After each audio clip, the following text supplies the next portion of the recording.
tiripo paState House. Unogona kutofa usina kumbosvika paState House. Asi tiripo takatotsika. Mota dzese dzarikona iState House. Ndo patiri. Pamba penyika. Kunamata kwakanaka, chipostori chakanaka. Sapatina. Tichidya zvedu kudya kwakanaka.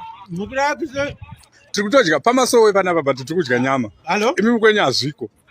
Asi tiri pano pamasowe paState House. Nhasi ndo patiri kunamatira nhasi. Tiri kudya nyama. Mwamata Mwari uyu akanaka. Baba Johani wakauya nechinamato ichi kuvanhu vatema vakagona. Nokuti zvaitwa nevarungu chete.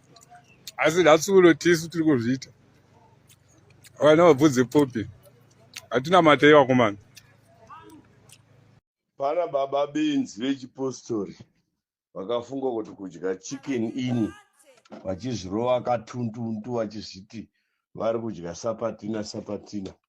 Toda kuzoti tigopota tichivaratidza baba kuti muri sure kwenguva chipostori chakakupindai musoro chikakupusisai pachikafu chose chamakadya kuState House icho chinoti tuchicken ini twakanungwa kwaizvonzi tunenge twafa tuya koziya koko yamaidya hapana kana chine utano ipo paya ndo anonzi marabhishi amakadlaya babaya.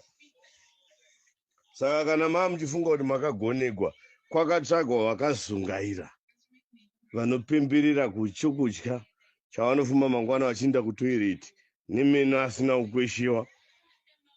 Hazvitoregu munhu itaipi yangu kunodego kunzi yaudle chicken ini dzakabikwa nemvura yakageza stuna.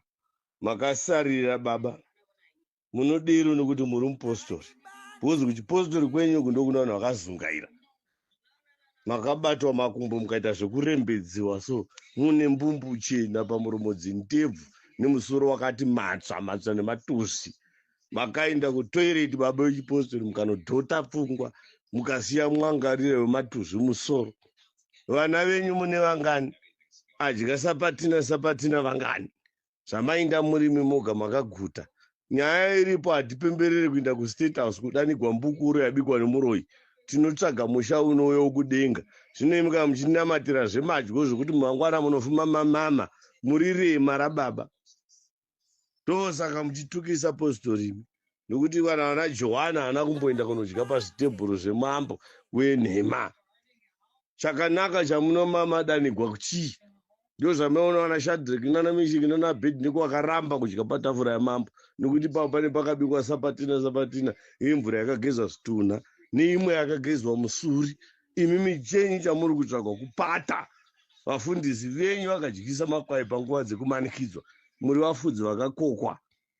Ndokukokwa kako chokwadi chiri pachinonzi mufudzi akakokwa anodyisa makwai panguva dzekumanikidzwa. Ndokukokwa kwacho kwairehwa iko kuti vafudzi vakakokwa. So imi makakokwa at your age unopemberera nyama yehuku pisi mbiri muri chidhanana chemupostori baba imi.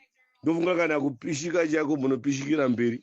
Ndamboona rema rakaita sewe somudhara unofarira koko which is not even good for your health. Uri kufarira sapatina izvi chicken ini zvausingazivi zvakabikwa nei.